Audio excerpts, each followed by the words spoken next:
अस्सलाम वालेकुम dear students. आज हम एक्सरसाइज 2.3 ज़िल की किताब से करेंगे और इसके कुछ प्रॉब्लम सॉल्व करेंगे। ये पहला प्रॉब्लम है जो प्रॉब्लम नंबर 9 है। लीनियर इक्वेशन है। ये सारी इक्वेशन जो मतलब है एक्सरसाइज वो अपना linear first order linear differential equation के रिलेटेड है। Standard form linear differential equation का फर्स्ट ऑर्डर का वो कुछ इस तरीके का था। चाहिए यहाँ पे जो फंक्शन है वो सारा एक्स का फंक्शन हो और यहाँ पे भी एक्स का फंक्शन हो और इसका कोएफिशिएंट हमेशा 1 के बराबर हो।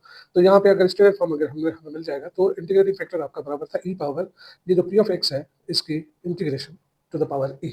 सही, यहाँ पे हमारी जो इक्वेशन है ये वाली this is not in the standard form क्योंकि यहाँ पे ये 1 के बराबर नहीं है। इसको 1 के बराबर करने के लिए हम सारी इक्वेशन को एक्स से डिवाइड कर देंगे तो ये हो जाएगा d y upon d x minus y upon x is equal to x sine x. सही, तो अब हमारे पास पी ऑफ एक्स जो है इस फॉर्म में आफ्टर हमारी जो इक्वेशन हमें स्टैंडर्ड फॉर्म मिली तो ये पी ऑफ एक्स बराबर हो जाएगा माइनस वन अपॉन एक्स के। ये माइनस क्योंकि स्टैंडर्ड फॉर्म यहाँ पे प्लस है तो ये प्लस मतलब इसको ऐसे लिख सकते हैं प्लस माइनस। सही है, तो ये पी ऑफ एक्स इसके बराबर हो गया। तो इंटीग्रेटिंग फैक्टर आपका किसके बराबर हुआ, ये और बराबर हो जाएगा इसके पी ऑफ एक्स मतलब minus one upon x d x. अब इसकी इंटीग्रेशन करेंगे तो ये आएगा ये power minus l n x और ये पावर ऊपर चला जाएगा लॉगरिथम की प्रॉपर्टी के हिसाब से e power l n x power minus one और ये कैंसिल हो जाएंगे बाकी बचेगा वन अपॉन एक्स।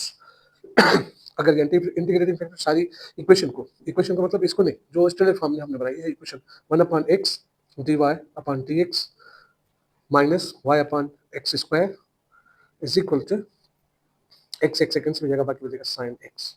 सही है, तो ये equation right left hand side जो है वो आपकी जैसे कि यू इंटू वी वाला फार्मूला है। जो यू होगा वो वन अपॉन एक्स मतलब जो इंटीग्रेटिंग फैक्टर होगा इंटू वाई। सही है, ये derivative of v u same minus one upon x square that is the derivative of u और वी सेम। सही, और ये sine x differential of y upon x is equal to sine x d x. अब दोनों side से integrate करेंगे तो ये डिफरेंशियल डेरिवेटिव का खत्म हो जाएगा बाकी बचेगा आपके पास y upon x sine x की डेरिवेटिव होगी माइनस कॉस एक्स प्लस सी। सही, इसको उस साइड पे लेके जाएंगे तो ये हो जाएगा minus x cos x plus c x. So this is the solution of this differential equation. सही, एक और एग्जांपल करते हैं। ये हमारा एक और एग्जांपल है जो एक्सरसाइज में आपकी 2.3 एक्सरसाइज में प्रॉब्लम नंबर 16 है। अब यहाँ पे देखें ये तो लीनियर इक्वेशन नहीं है क्योंकि आपका जो इंडिपेंडेंट वेरिएबल है y that is in the power of e। So इसका मतलब ये हुआ कि this is not linear equation in terms of y। अब इसको कैसे करें, अगर हम इसको if we consider x as dependent variable, अगर x को डिपेंडेंट वेरिएबल समझते हैं तो फिर ये चीज जो है वो लीनियर है इन टर्म्स ऑफ x। सही, तो हम इस इक्वेशन को लिख सकते हैं डी वाई इधर लेके आए तो ये हो जाएगा y d x upon d y, ये यहाँ पे मल्टीप्लाई था और ये सारी ब्रैकेट इधर आ जाएगी तो ये minus y e power y plus 2x is equal to 0। या इसको ऐसे भी लिख सकते हैं हम, इस ये वाई वाला जो है वो इधर लेके जाएंगे तो ये आपके पास इक्वेशन आ जाएगी y d x upon d y plus 2x is equal to y e power y. यहाँ पे इसका पावर इसके कोएफिशिएंट 1 करने के लिए तो d x upon d y आपके बराबर हो जाएगा और plus 1 upon y 2x is equal to e power y. अब ये देखें ये आपके पास स्टैंडर्ड फॉर्म में है इक्वेशन। यहाँ पे x जो है वो आपका डिपेंडेंट वेरिएबल और y, तो यहाँ पे p ऑफ y जो होगा वो आपके बराबर है 2 अपॉन y। सही है, जो पहले काम x वाला वेरिएबल करता था अभी इंडिपेंडेंट वेरिएबल हमने कंसीडर किया है y।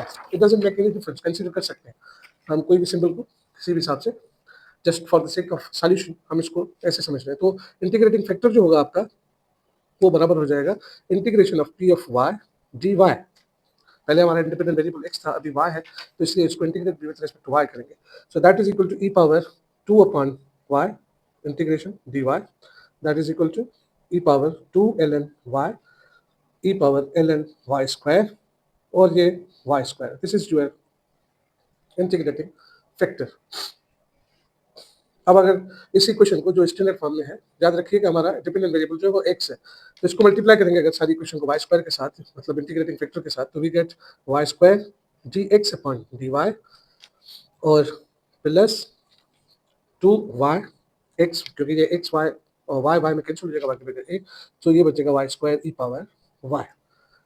सही, ये अभी हमारी साइड जो है वो ऐसे लिख सकते हैं, d upon d y y square into x, ये यहाँ पे y square e power y. अब d y square x is equal to y square e power y d y, दोनों साइड से इंटीग्रेट करेंगे तो ये तो डिफरेंशियल खत्म हो जाएगा यहाँ से, तो y square x is equal to, अब इसकी इंटीग्रेशन करेंगे बाय पार्ट्स, तो बाय पार्ट्स क्या होती है हमारे पास, ये हो गया v और ये हो गया u। u हमेशा वही लेते हैं जो डेरिवेटिव के बाद रिड्यूस्ड हो, ये रिड्यूस नहीं होता, तो इसलिए u हमारा ये हुआ। बाय पार्ट्स का फार्मूला क्या होता है, u same integration of v मतलब y माइनस, अब होता है डेरिवेशन ऑफ u मतलब 2y into integration of v मतलब ey dy, again y square dot x is equal to y square e power y minus 2 बाहर निकला, फिर से u इंटू वी वाला formula, u same integration of v minus integration of derivation of u मतलब 1 integration of v dy, सही। अब y square dot x is equal to y square e power y minus 2y e power y, और minus into minus plus, ये यहाँ पे y बचेगा, तो ये 2y 2 ई पावर y, सही।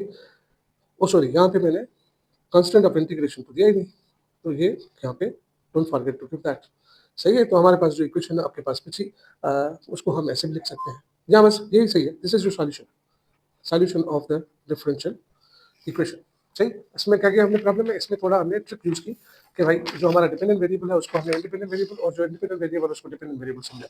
ऐसे करने से कोई फर्क नहीं हुआ, बस हमने सॉल्यूशन मालूम कर दिया। एक और प्रॉब्लम हम कंसिडर करते हैं, ये एक और प्रॉब्लम है सेम एक्सरसाइज का 2.3 जिल की किताब। यहाँ पे आपके पास इक्वेशन जो है वो डिपेंडेंट वेरिएबल y है और x जो है इंडिपेंडेंट वेरिएबल। अब इस क्वेश्चन में फॉर्म लेने के लिए हम इसको क्या करेंगे, cos x से डिवाइड करेंगे, तो ये आ जाएगा आपके पास dy upon dx plus sin x cos x y is equal to 1 upon cos x, सही। यहाँ पे p ऑफ x जो है, because the equation is in standard form, तो ये हो जाएगा sin x upon cos x, सही है भाई। तो अब इंटीग्रेटिंग फैक्टर आपका बराबर हो जाएगा e power integration of p of x dx, और ये हो जाएगा e power integration of sine x upon cos x dx। यहाँ पे हम इसको लिख सकते हैं माइनस, और ये माइनस साइन, तो साइन एक्स जो है वो डेरिवेशन है कॉस एक्स की, तो फार्मूला मतलब ये फंक्शन है और उसके ऊपर जो है उसकी डेरिवेटिव पड़ी हुई है, तो इसका जो होगा आपको अपना integration that is minus l n cos x, और this is equal to, not this but this equal to e power ln cos inverse, this is just cos inverse x and that is sec x, सही है। cos का inverse जो होता है वो sec होता है। अब अगर हम ये इंटीग्रेटिंग फैक्टर स्टैंडर्ड फॉर्म वाली इक्वेशन के साथ मल्टीप्लाई करेंगे तो ये आ जाएगा sec x dy upon dx plus sec x मतलब sec square x sin x into y, और यहाँ पे आपके पास 1 अपॉन cos x that sec x मतलब सेक स्क्वायर एक्स, सही। सारी इक्वेशन के साथ हमने सेक एक्स मल्टीप्लाई किया, तो ये 1 अपॉन कॉस भी सेक है तो ये सेक स्क्वायर हो जाएगा, 1 अपॉन कॉस सेक है तो ये भी सेक स्क्वायर हो जाएगा। अब यहाँ पे देखें कि ये जो है वो derivative of sec x into y है, सही। ये derivation of p u same, और ये derivation of u v same, इसको हमने इस तरीके से लिखा सेक स्क्वायर एक्स। अब दोनों साइड से, सॉरी यहाँ से ये उधर जाएगा तो d sec x into y is equal to sec square x dx, integrate करेंगे दोनों साइड से तो डिफरेंशियल इंटीग्रल कैंसिल हो जाएगा, sec x into y is equal to sec square की जो इंटीग्रेशन है वो होती है 10x और plus c, so this is your solution, this is the solution of the differential equation. अब एक और एग्जांपल करते हैं, 21 प्रॉब्लम है 2.3 का। ये जो इक्वेशन है वो हमें पोलर कोऑर्डिनेट्स में मिली हुई है। पोलर कोऑर्डिनेट्स मतलब प्लेन में पॉइंट को लोकेट करने का दूसरा तरीका होता है, एक होता है कार्टेशियन कोऑर्डिनेट जो हम यूज करें आमतौर पे एक्स और वाई, और दूसरे होते हैं पोलर कोऑर्डिनेट्स। हमारी पॉइंट जो है वो हम कार्टेशियन कोऑर्डिनेट में एक्स कमा वाई के हिसाब से लिखते हैं, मतलब एक्स एक्सिस की तरफ एक्स स्टेप जाए और फिर वाई एक्सिस की तरफ वाई स्टेप जाए, तो आप उस पॉइंट पे पहुंचेंगे। अगर इसको हम पोलर कोऑर्डिनेट्स में लिखेंगे तो इसका मतलब ये है कि आर टाइम्स आप आगे जाए ओरिजिन से, और फिर पॉजिटिव एक्स एक्सिस से थीटा टाइम्स रोटेट करें, तो आप फिर से वो उसी पॉइंट पे पहुँच जाएँगे। तो जो पोलर कोऑर्डिनेट्स के होते हैं, मतलब आप कार्टेशियन कोऑर्डिनेट से पोलर कोऑर्डिनेट और पोलर कोऑर्डिनेट से कार्टेशियन कोऑर्डिनेट्स आप एक दूसरे को मतलब ट्रांसफॉर्म कर सकते हैं। वो जो फंक्शंस होते हैं जो ट्रांसफॉर्मेशन के लिए, वो एक्स अगर पोलर कोऑर्डिनेट्स मिले हुए हैं तो वो बराबर होते हैं cos थीटा के, और y बराबर होता है r sin sin थीटा के। सही? और अगर ये आप पोलर कोऑर्डिनेट्स से कार्टेशियन कोऑर्डिनेट्स और कार्टेशियन कोऑर्डिनेट्स अगर आपके पास मिले हैं तो पोलर कोऑर्डिनेट्स में इस तरीके से जाते हैं tan inverse y upon x, और r आपका बराबर होता है square root x square plus y square. So ये कन्वर्जन के हैं। तो ये इक्वेशन जो है वो आपकी कार्टेशियन कोऑर्डिनेट में लेंगे, पोलर कोऑर्डिनेट्स में। तो यहाँ पे जो आपका डिपेंडेंट वेरिएबल है वो r है, और थीटा जो है वो आपका इंडिपेंडेंट वेरिएबल है। मतलब आपका जो फंक्शन है वो r ऑफ थीटा है, या दूसरे लफ्जों में कहें कि r is a function of theta. सही, इसे लिखते हैं हम r is function of theta. तो if of r of theta भी लिख सकते हैं इसको। तो यहाँ पे हमारे पास जो डिफरेंशियल इक्वेशन है वो पोलर कोऑर्डिनेट्स में है। तो अगर हम देखें तो यहाँ पे p ऑफ थीटा, क्योंकि आपके पास इंडिपेंडेंट वेरिएबल थीटा है, तो p ऑफ थीटा हम देखें, क्योंकि इक्वेशन ऑलरेडी स्टैंडर्ड फॉर्म में है, इसका कोएफिशिएंट 1 है। तो p ऑफ थीटा जो होगा वो सेक थीटा के बराबर। सही है? तो इसके हिसाब से इंटीग्रेटिंग फैक्टर जो हुआ वो बराबर हो जाएगा e power integration of p of theta d theta. सही है? क्योंकि यहाँ पे इंडिपेंडेंट वेरिएबल जो है वो थीटा हो गया। तो यहाँ पे p जो है, तो p ऑफ थीटा जो है वो सेक थीटा के बराबर है, तो ये हुआ integration of sec theta d theta. Integration of sec theta जो होती है वो होती है e power ln sec theta plus tan theta. सही? यहाँ पे हम मॉड लिखेंगे क्योंकि ये हमारा पॉजिटिव होना चाहिए, क्योंकि लॉगरिथम जो है वो उसमें कभी भी नेगेटिव नंबर्स नहीं आते ना। तो ये कैंसिल हो जाएंगे आपस में। बाकी आपके पास जो बचा वो बचा सेक, ये sec sec theta plus tan theta mod. सही? तो यहाँ पे थीटा के बारे में ये बता रही है आपको कि this should be always positive. तो पॉजिटिव तब होंगे जब सेक एक्स और tan एक्स दोनों पॉजिटिव हो। तो थीटा कहाँ से कहाँ तक होगी, मतलब कहने का ये है सेक एक्स और tan एक्स दोनों जो हैं वो तीसरे और चौथे क्वाड्रेंट में होते हैं। तो इसका मतलब ये हुआ कि आपके पास जो थीटा है वो हमेशा π/2 minus less than theta less than π/2। शायद इसको आप यहाँ पे नहीं रखेंगे, क्योंकि इन दैट केस ये आपके इन्फिनिट हो जाएंगे। तो आपका जो इंटरवल है थीटा के लिए वो -π/2 से +π/2 तक है। They are not included, end points not included, क्योंकि यहाँ पे ये जो है वो आपके डिफाइन नहीं है। तो इसका मतलब है अगर थीटा हम ये कंसीडर कर रहे हैं तो फिर ये मार्क देने की जरूरत नहीं है। सही? चलें, तो ये हमारा जो है वो रीजन है जिसमें डिफरेंशियल इक्वेशन डिफाइन है। तो अब ये जो इंटीग्रेटिंग फैक्टर है वो मल्टीप्लाई करें सारे डिफरेंशियल इक्वेशन को जो स्टैंडर्ड फॉर्म में है। This is the differential equation. अब हम ये कंसीडर कर रहे हैं, तो आपका जो इक्वेशन आएगी sec theta plus tan theta d r upon d theta plus, यहाँ पे आप सेक थीटा इसके साथ मल्टीप्लाई करेंगे तो sec square theta plus sec theta tan theta और r इज इक्वल टू, और यहाँ पे cos x है, cos x इसके साथ मल्टीप्लाई करेंगे तो ये 1 हो जाएगा, और प्लस tan थीटा के साथ cos x मल्टीप्लाई करेंगे तो tan थीटा बराबर होता है sin theta one cos theta, तो बाकी बचेगा आपके पास sin थीटा। सही है? ये डिफरेंशियल इक्वेशन आपके पास आ गई। अब ये जो है वो यूनिट वी वाले फार्मूले के हिसाब से हम इसको लिख सकते हैं d अपॉन डी थीटा। सही है? और ये अंदर आपका जो इंटीग्रेटिंग फैक्टर है, मतलब sec theta plus tan theta into r। सही है बेटा? तो इसको इस साइड पे 1 प्लस साइन थीटा। अब डी थीटा उधर जाएगा तो ये differential of sec theta plus tan theta bracket over dot r is equal to 1 plus sine theta d theta. अब इंटीग्रेट करेंगे तो ये इंटीग्रेशन, यहाँ पे integration plus constant of integration. तो जो ये डिफरेंशियल है, डेरिवेटिव और डिफरेंशियल और एंटी डेरिवेटिव कैंसिल हो जाएगा, बाकी आपके पास बचेगा वो होगा sec theta plus tan theta into r is equal to, इसकी integration with respect to theta is equal theta sine theta की integration with respect to theta that is cos theta minus plus c। तो ये इसका solution हो जाएगा। सही? तो ये इक्वेशन जो है हमें पोलर कोऑर्डिनेट्स में मिली हुई थी। बहरहाल सॉल्यूशन इज देयर। प्रॉब्लम है ये इक्वेशन नंबर 2.3 से 33 प्रॉब्लम, ये इनिशियल वैल्यू प्रॉब्लम है, हमें इनिशियल कंडीशन मिली हुई है, तो जनरल सॉल्यूशन से हमने पर्टिकुलर सॉल्यूशन निकालना।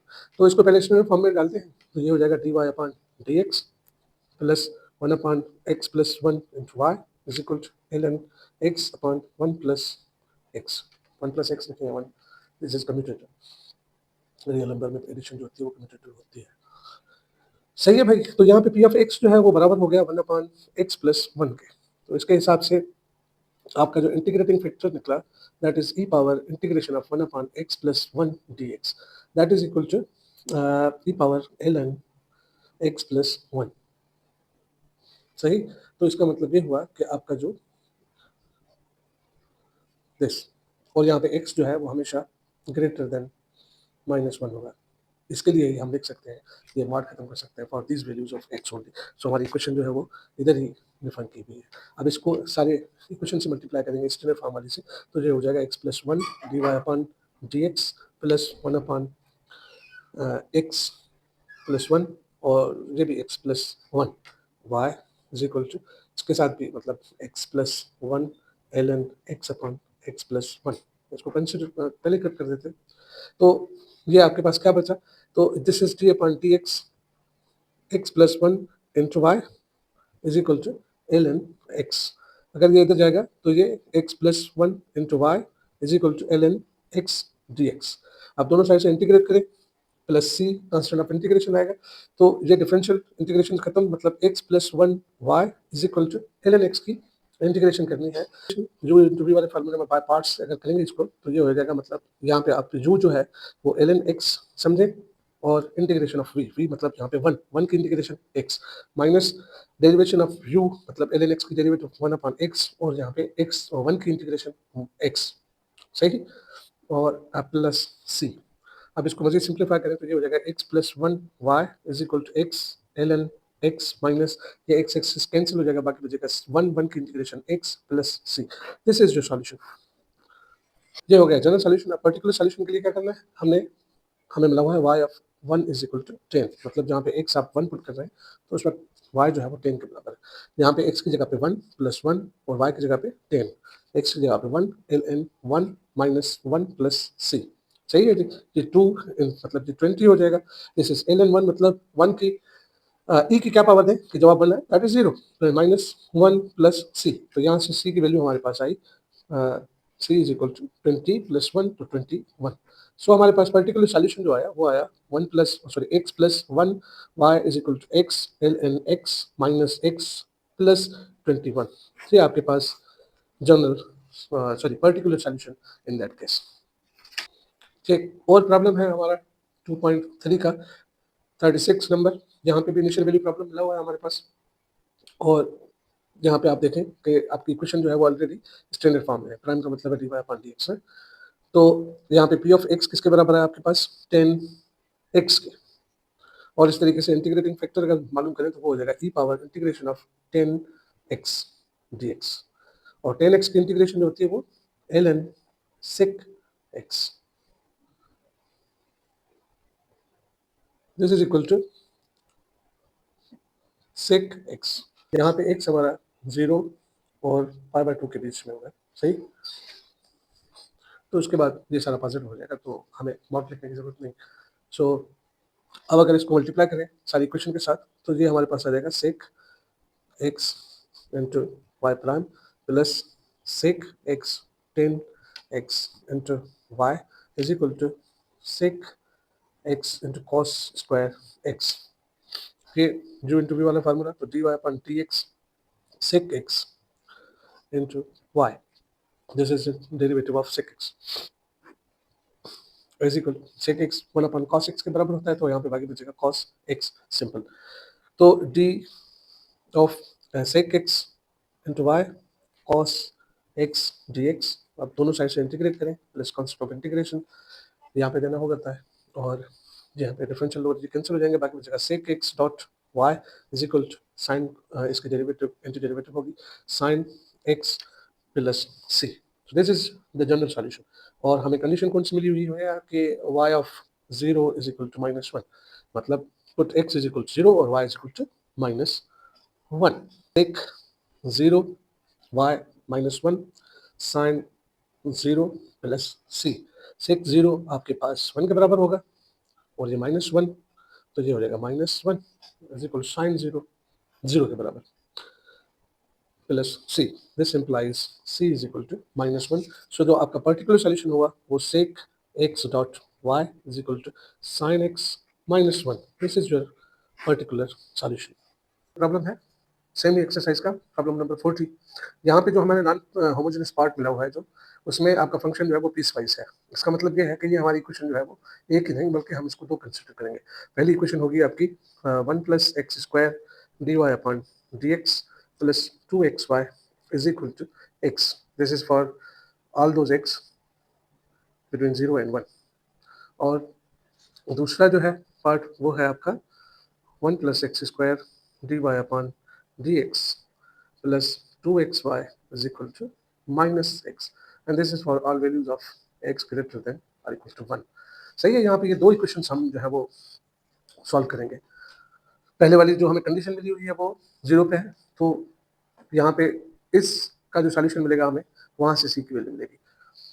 और दूसरा जो ये इक्वेशन सॉल्व करेंगे तो फिर उसकी जो c की वैल्यू यहाँ पे भी एक कांस्टेंट आएगा, तो उसकी c की वैल्यू हम कैसे मालूम करेंगे? हम कंटिन्यूटी, क्योंकि हमारा जो सॉल्यूशन है इसका वो कंटिन्यूस होना चाहिए, तो हम 1 पे किसकी कंटिन्यूटी चेक करेंगे। अल्दो यहाँ पे देखें ये 1 पे कंटिन्यूस नहीं है, पर जो सॉल्यूशन आना चाहिए वो बाय डेफिनेशन आपका कंटिन्यूस होना चाहिए। चले सॉल्व करते हैं। एक को सॉल्व करेंगे तो दूसरे का तकरीबन सिमिलरली सॉल्व होगा। तो पहले इसको हम स्टैंडर्ड फॉर्म में पुट करते हैं, तो ये हो जाएगा d upon d x plus 2 upon x 1 + x² y is equal to x upon 1 + x²। सही है। यहाँ पे आपके पी ऑफ एक्स जो है this is now in standard form, so 2x 1 + x²। So integrating factor आपका बराबर हो जाएगा e power integration of p of x dx, तो ये 2x 1 + x² dx। तो ये यहाँ पे फंक्शन है और उसके ऊपर इसकी डेरिवेटिव पड़ी हुई है, तो ये हो जाएगा e पावर ln 1 + x²। ये यहाँ पे मैं मार्क इसलिए नहीं दे रहा क्योंकि आपकी जो x है वो 0 और 1 से 1 के बीच में, और दिस इज ऑलवेज पॉजिटिव और स्क्वायर भी है, और ये कोई और वैल्यू होती तभी पॉजिटिव होता है। तो जो आपके पास इंटीग्रेटिंग फैक्टर आया that is equal to 1 minus plus x²। अब ये सारी इक्वेशन को हम मल्टीप्लाई करते हैं स्टैंडर्ड फॉर्म वाली को, तो जाएगा 1 + x² dy upon dx plus 2x, ये कैंसिल हो जाएगी इधर से, y इज इक्वल टू, ये यहाँ पे कैंसिल हो जाएगा, बाकी बचेगा x। तो इसका जो सॉल्यूशन होगा, मतलब हम इसको लिख सकते हैं जो इंटीग्रल वाले फार्मूले से 1 + x² into y is equal to x। इसको इस साइड पे लेके जाएंगे तो ये हो जाएगा d 1 + x² into y is equal to x dx। अब इसको इंटीग्रेट करें और प्लस कांस्टेंट, तो जो इसका सॉल्यूशन बनेगा that is just 1 + x² into y is equal to x² upon 2 plus c। सही है जी। या इसको y is equal to explicitly लिखें तो ये हो जाएगा x² upon 2 1 + x² plus c upon 1 + x²।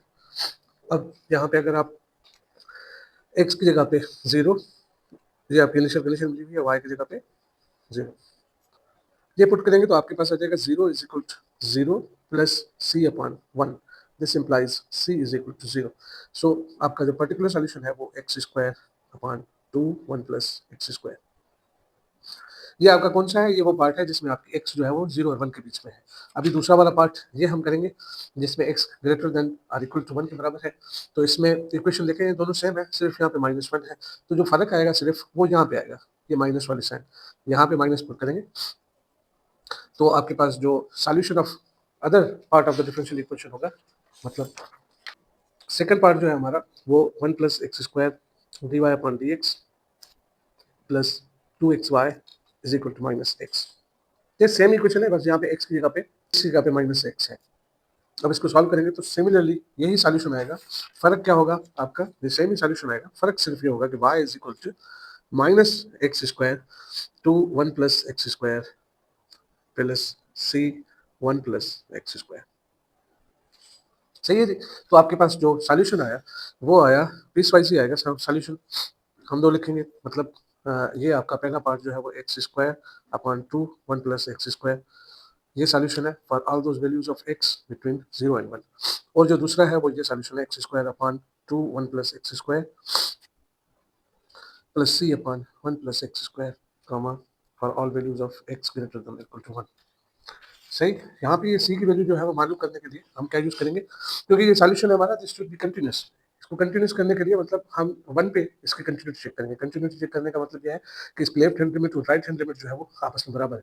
मतलब अगर लिमिट हम x tends to 1 left side से लेते हैं, मतलब लेफ्ट साइड से आएंगे तो आपके पास जो फंक्शन है वो लेफ्ट साइड से इसके बराबर होगा। तो इसको हम लिखेंगे x square 1 2 1 plus x square, ये बराबर होनी चाहिए limit x tends to 1 positive side से, मतलब इस साइड से जब यहाँ से आप आएंगे तो आपका फंक्शन जो है वो किसके बराबर है, minus x square two 1 plus x square plus c upon 1 plus x square. सही है जी। अब दोनों की लिमिट आपस में बराबर होनी चाहिए, तो यहाँ पे 1 पुट करेंगे, ये हो जाएगा 2 1 plus 1, this is equal to minus 1 upon 2 1 plus 1 plus c upon 1 plus 1। यहाँ से this implies c upon 2 is equal to, यहाँ पे 1/4, ये माइनस का उधर जाएगा तो plus 1/4, this implies C is equal to 1। So this is the value for this c. तो अभी आपका जो पर्टिकुलर सोल्यूशन है that is equal to x square upon 2 1 plus x square, this is for all values of x between 0 and 1, and this is equal to minus x square 2 1 plus x square plus 1 upon 1 plus x square, and this is for all values of x greater than or equal to 1। ये आपका solution है। इसको मजीद simplify करके रख सकते हैं, LCM निकालें। कौन प्रॉब्लम मिला हुआ है हमारे पास, यहाँ पे आपका जो नॉन होमोजेनियस पार्ट है वो तो सीधा सीधा मिला हुआ है, पर यहाँ पे पी ऑफ एक्स जो है वो पीस वाइज कंटिन्यूस है। तो ये जो इक्वेशन है फिर भी हम इनको दो कंसीडर करेंगे। पहली इक्वेशन है आपके पास dy upon dx plus P of x मतलब x y is equal 4x, this is for all values of x greater then और इक्वल टू बिटवीन 0 एंड 1। और दूसरी वाली जो इक्वेशन होगी वो dy upon dx plus minus 2 upon x y is equal 4x, और ये for all those values of x greater than 1, strictly greater than 1। पहले इक्वेशन नंबर 1 सॉल्व करते हैं, मतलब इस पार्ट के लिए। इसको यहाँ पे इंटीग्रेटिंग फैक्टर जो है मतलब पी ऑफ एक्स यहाँ पे आपका x के बराबर है, तो इंटीग्रेटिंग फैक्टर बराबर हुआ e power integration of x dx, मतलब this is equal to e power x square upon 2। सही है। अब सभी इक्वेशन से मल्टीप्लाई करेंगे, सारी इक्वेशन से, इसको तो जाएगा e power x square upon 2 dy upon dx plus e power x square upon 2 into x y is equal to 4x e power x square upon 2। सही।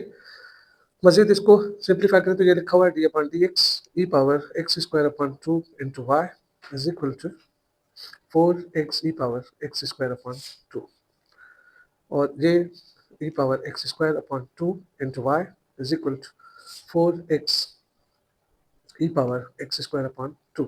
सो इसको इंटीग्रेट करें प्लस सी, इसके इंटीग्रेशन डिफरेंशियल कैंसिल हो जाएंगे, बाकी बचेगा e power x square upon 2 into y is equal to, यहाँ पे ये फंक्शन है e की पावर का और यहाँ पे उसकी डेरिवेटिव पड़ी हुई है, तो इसका जो इंटीग्रेशन आएगा वो आएगा same x square upon 2 e power x square upon 2 plus ये सी। तो यहाँ पे आपका फंक्शन जो है वो y बराबर हो जाएगा 4 plus c e power minus x square upon 2। सही है जी। और आपके पास जो इनिशियल कंडीशन मिली हुई है, यहाँ पे x is equal to 0 y is equal to 3, अगर यहाँ पे पुट करेंगे तो x is equal to 0 y is equal to 3, this implies 3 is equal to 4 plus c, सही ई पावर 0 1 के बराबर हो जाएगा। So this implies c is equal to minus 1, यहाँ पुट करें तो y is equal to 4 plus नहीं minus e power minus x square upon 2, this is for all those values of x between 0 and 1। अब दूसरी वाली जो equation है for x greater than for this for x strictly greater than 1, ये आपकी equation है dy upon dx minus 2 upon x y is equal to 4x। सही है जी। यहाँ पे p ऑफ x जो है वो आपका बराबर है minus 2 upon x, this implies integrating factor जो होगा वो आपका e power integration of minus 2 upon x dx, so this is equal to e power minus 2 ln x, so this is e power ln x power minus 2, this is equal to 1 upon x square। सही। अब इसको अगर हम सारी equation से multiply करेंगे, ये जो इक्वेशन है, तो आपके पास जो बचेगा वो होगा 1 upon x square dy upon dx minus 2 upon x power 3 y is equal to 4 upon x। Okay, एक कैंसिल कर देगा x, बाकी बचेगी x। तो ये साइड हो गई u इंटू v वाले फार्मूले के हिसाब से 1 upon x square into y, this is equal to 4 upon x और 1 upon x square y d is equal to 4 upon x dx। इसको इंटीग्रेट करें प्लस कांस्टेंट ऑफ इंटीग्रेशन में, तो जो आपके पास आंसर आएगा x y upon x square is equal to 4 ln x plus c। सही। अब अगर y की वैल्यू मालूम करें तो यहाँ पे y is equal to 4x square ln x plus c। सही है जी। तो ये सॉल्यूशन आपको किसके लिए मिला, x ग्रेटर देन 1 के लिए। अब तो सॉल्यूशन हमने कंटिन्यूस भी करना है। कंटिन्यूस का मतलब ये है, एक मतलब लिख लेते हैं सॉल्यूशन जो दोनों पार्ट्स में है हमारे पास। फॉर x 0 और 1 के बीच में जो सॉल्यूशन आया वो आया 4 minus e power minus x square upon 2। This is for this value of x and for x for x greater than 1 ये आपके पास है 4x square ln x plus, और यहाँ पे सॉरी यहाँ पे cx स्क्वायर होना चाहिए, यहाँ पे x मल्टीप्लाई तो ये cx स्क्वायर। सही। तो यहाँ पे बराबर हो जाएगा आपका for all values of x greater than 1। अब यहाँ पे x की जगह 1 पे अगर हमने चेक करना है कि वेदर दिस इज कंटिन्यूअस और नॉट, तो ये दोनों वापस में इनकी लिमिट लेफ्ट हैंड लिमिट और राइट हैंड लिमिट 1 पे x टेंड्स टू 1 लेफ्ट पे, तो ये फंक्शन होगा 4 minus e power minus x square upon 2, और इसकी लिमिट फ्रॉम राइट साइड अगर आएंगे तो ये फंक्शन है आपका 4x square ln x plus c x square. सही है जी। यहाँ पे ये फंक्शन हमारा कंटिन्यूस होना चाहिए, तो ये कंडीशन से हम सी की वैल्यू मालूम करने की कोशिश कर रहे हैं। तो यहाँ पे सी के 1 पुट करेंगे तो ये हो जाएगा 4 minus e power minus 1 upon 2 is equal to, यहाँ पे ये 0 हो जाएगा क्योंकि 1 पुट करेंगे यहाँ पे, तो ln 1 इज इक्वल 0, तो दिस इज 0, ये हो जाएगा सी। तो this implies C is equal to 4 minus e power minus 1 upon 2। सही, ये लिखा हुआ यहाँ पे। सो ये आपके पास सी की वैल्यू आई। सो जो आपका वाई बचा वो अभी इस तरीके से लिख सकते हैं 4 minus e power minus x square upon Y और x square upon 2। This is for all values of x between 0 and 1। This is 4x square ln x plus c x square. सी की जगह पे आप सॉरी सी की जगह पे यहाँ पे अभी ये वैल्यू पुट करना है 4 minus e power minus 1 upon 2 x square. This is for all values of x greater than 1। चलिए, ये आपका सॉल्यूशन है। और अगर कोई और भी अगर आपके पास प्रॉब्लम है तो आप मुझसे पूछ सकते हैं और उनको इंशाल्लाह ताला सॉल्व करने की कोशिश करेंगे। सही है, तब तक अपने लिए, अपने इर्द गिर्द के लोगों के लिए और आने वाली नस्लों के लिए माहौल को साफ सुथरा रखें। अल्लाह हाफिज़।